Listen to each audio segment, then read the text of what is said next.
کافی عرصے بعد ایک اچھی خبر آئی ہے کہ آئی ایم ایف کا جو ایگزیکٹو بورڈ کی میٹنگ ہوئی اس نے پاکستان کا جو پروپوزل تھا لون کا وہ اپروو کر دیا گیا ہے اور اب وہ $7 ارب کا جو قرضہ ہے وہ پاکستان کو ملے گا۔ بہت عرصے سے اس پہ کوششیں جاری تھیں، بڑے مشکل مراحل سے گزرنے کے بعد بالآخر یہ قرضہ جو ہے وہ اپروو ہو گیا ہے۔ اب اس کے اپروول کے بعد کیا امپیکٹ آئے گا، کیا ہوگا اور پاکستان کی معیشت میں کتنی بہتری آئے گی اور کیا نئے چیلنجز ابھر کر سامنے آئیں گے، اس میں بات کریں گے۔ ہمیں جوائن کر رہے ہیں نیو یارک سے ڈاکٹر عابد سلیری صاحب۔ جی ڈاکٹر صاحب السلام علیکم۔ وعلیکم السلام۔ اچھا ڈاکٹر صاحب، یہ اب کیونکہ یہ خبر اب آ گئی ہے کہ باقاعدہ طور پر اپروول ہو گیا ہے، تو آپ کے خیال میں اس کا فوری امپیکٹ کیا ہوگا پاکستان کے اوپر؟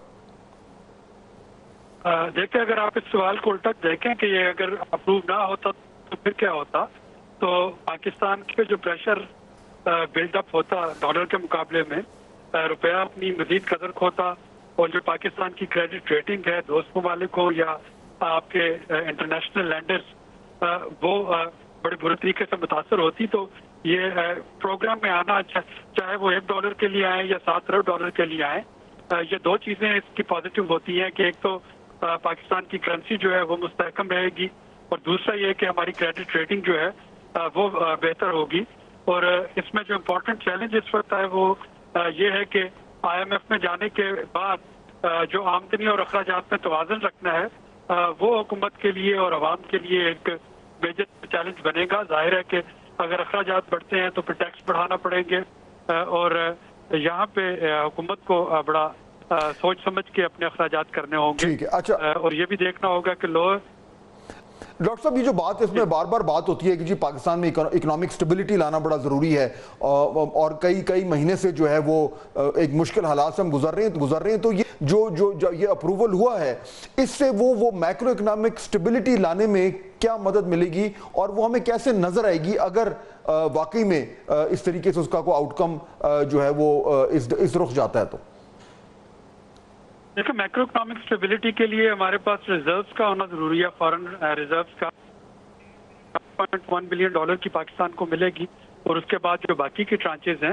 تو وہ یقیناً پاکستان کے روپے کو اسٹیبل کریں گی ڈالر کے مقابلے میں۔ جب روپیہ اسٹیبل رہتا ہے تو ہم دیکھتے ہیں کہ اسٹیٹ بینک کے لیے اپنا انٹرسٹ ریٹ جو ہے وہ مزید کم کرنا آسان ہو جاتا ہے۔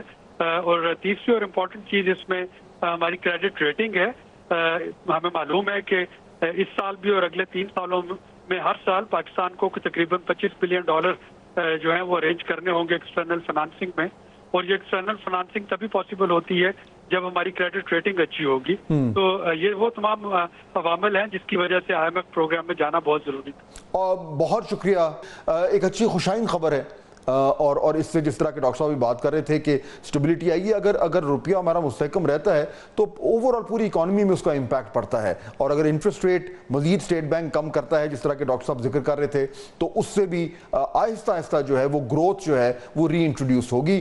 امید یہ ہے کہ حکومت ان تمام معاملات کو اچھی طرح سنبھالے گی۔ آج کے پروگرام کا وقت ختم ہوا ہے، آپ سے انشاءاللہ ملاقات ہوگی کل۔ اللہ حافظ۔